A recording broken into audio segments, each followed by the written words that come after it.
চল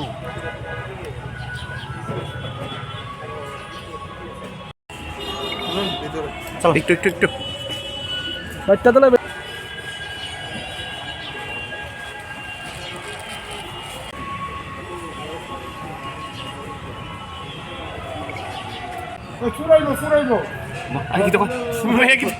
কি কথা করতে চুরাই আমাদের কাছে কান্তি দাস নামে একটা কমপ্লেন করে যে ওই বাইকটা কে বা কারা চুরি করে নিয়ে গেছে। এর ভিত্তিতে আমরা একটা মামলা নথিভুক্ত করি পশ্চিম Agartala case number 9/2025 under section 303 clause 2 of BNS.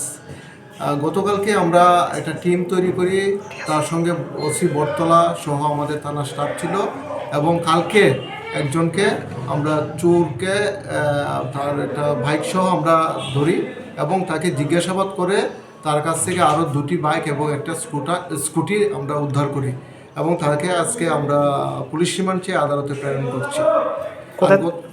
গতকালকে 155 নম্বর কেসে আমরা আলমগীর মিয়াকেও আমরা অ্যারেস্ট করি এবং তাকেও আজকে আমরা পুলিশ রিমান্ড চেয়ে আদালতে প্রেরণ করছি।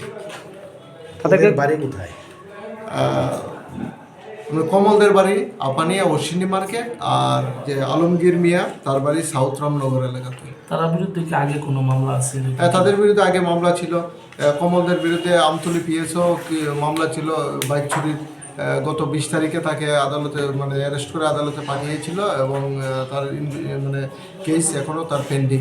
আগেও বাইক লিফটিংয়ের সঙ্গে সে জড়িত এবং তাকে ইন্টারোগেশন করলে আমরা বাকি আরও কিছু তথ্য উদ্ধার করতে বাইকগুলি রিকভারি করতে পারবো বলে আশা প্রকাশ। কোথায় থেকে রিকভারি করা হয়েছে বাইকগুলো? বাইকগুলি এর কাছ থেকে একটা এবং এর বক্তব্য অনুযায়ী তার বাড়ি